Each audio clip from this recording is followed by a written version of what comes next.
Welcome to R K science इन। इस video में हम जानेंगे एटम यानी परमाणु के बारे में। फ्रेंड्स, यूनिवर्स में प्रत्येक वस्तु, जीव जंतु या फिर हमारा शरीर सभी छोटे बड़े कणों से मिलकर बने होते हैं। वे सभी चीजें जिनसे संसार का निर्माण होता है, इनके बनने की प्रक्रिया परमाणु से ही शुरू होती है।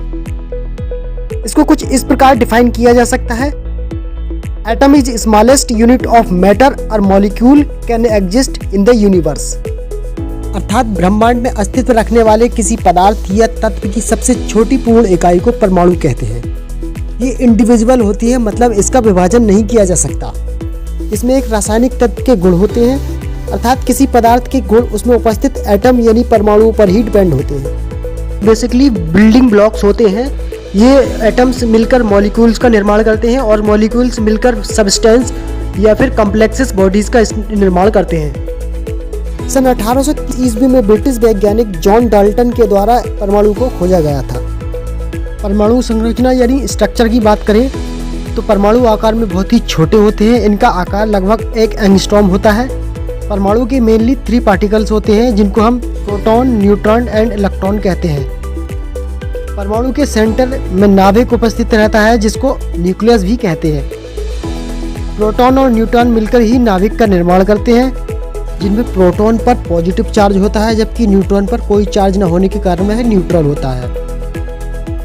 इलेक्ट्रॉन इसके बाहरी क्षेत्र में रहते हैं, जिन पर नेगेटिव चार्ज होता है। इस क्षेत्र में इलेक्ट्रॉन ऊर्जा के बढ़ते क्रमानुसार अलग अलग कक्षाओं या सेल्स में ऑर्बिट करते हैं। इन कक्षाओं को ऊर्जा स्तर भी कहा जाता है, जिनको K, L, M, N इत्यादि नाम से डिनोट किया जाता है। इन कक्षाओं में इलेक्ट्रॉन नाभिक के चारों ओर एक निश्चित ऑर्बिट में घूमते हैं।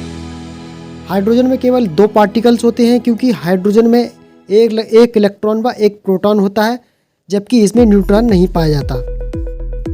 क्योंकि हाइड्रोजन का एटॉमिक मास यानी परमाणु द्रव्यमान 1 होता है और इसका परमाणु क्रमांक यानी एटॉमिक नंबर भी 1 ही होता है। किसी परमाणु का एटॉमिक मास उसमें उपस्थित न्यूट्रॉन व प्रोटॉन की संख्या का योग होता है, जबकि एटॉमिक नंबर उसमें उपस्थित इलेक्ट्रॉन की संख्या होती है। परमाणु का आकार उसमें उपस्थित इलेक्ट्रॉन की संख्या पर निर्भर करता है। परमाणु की क्रियाशीलता उसके बाहरी कोश में उपस्थित इलेक्ट्रॉनों की संख्या पर निर्भर करती है।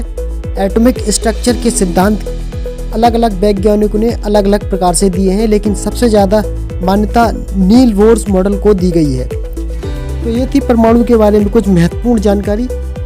इसके आगे की जानकारी नेक्स्ट वीडियो में डिस्कस करेंगे। कृपया आपका कोई भी क्वेश्चन है तो कृपया कमेंट जरूर करें। अगर आप भी साइंस को समझते हैं तो चैनल को सब्सक्राइब करें।